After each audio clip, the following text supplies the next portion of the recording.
And finally tonight here, our Person of the Week. She won a Golden Globe to start the week and was Oscar nominated by week's end. But that's not why we've chosen her. Instead, it's the silent struggle and the women she's standing up for, giving them a voice. And for that, Julianne Moore is our Person of the Week.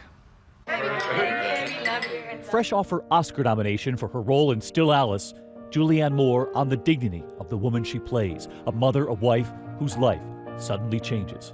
It wasn't lost on me that the woman you portray in this movie is almost the same age as you are. She's younger than I am. Her character, diagnosed with early onset Alzheimer's. And everything I've worked for in my entire life is going. Here she is at a time in her life when she has achieved a lot, where she has a successful marriage and her kids are great, and suddenly she's faced with the end of her life. In real life, Julianne, a mother and wife herself. Her son, 17, her daughter, 12 and a half now. I look at it around this country as sort of a silent struggle. Yeah, I think very much so. So often people believe that Alzheimer's was a condition of aging, when in fact it's not. It's a disease. And you're actually able to see the signs of the disease more clearly in a younger person, because you think, when with an older person, they think like, oh, it's just, oh, you forgot the glasses. The moment when you're running, right, and everything sort of becomes foreign. I felt that I had a real responsibility to get it right. For her role, she turned to women who are living with the diagnosis, among them Sandy Oltz, a nurse with her own family. She would ask them what it was like. Is it like you don't know where this building is or where the street is? They said, no, it's actually more akin to a panic attack. Your heart starts to beat really fast. And the advice is always to take a moment, take a deep breath, close your eyes, breathe, and wait.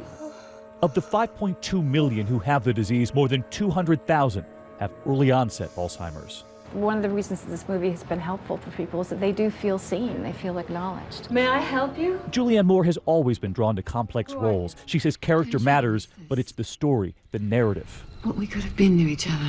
When you talk about politics or social issues or emotional issues, it really is just about life. Right? Do you still remember the first acting role? I was in the 6th grade, and they were doing Your Good Man, Charlie Brown, and I auditioned, for the roles of Lucy and Sally, and I didn't get them, but they instead, Charlie Brown has a whole monologue about a little redhead girl where he's sitting and eating a sandwich, at lunch, and instead of having it off stage, they pulled me on stage. With your red hair and your freckles. Yeah, and I was terrified. I wonder if it's still true, but do you nod at other people with red hair on the street? Redheads always see each other. Really? Yeah, oh yeah, there are very few of us. I'm going to look for that redhead message on the street. I know no one will know what I'm doing, but I'll just try to join in.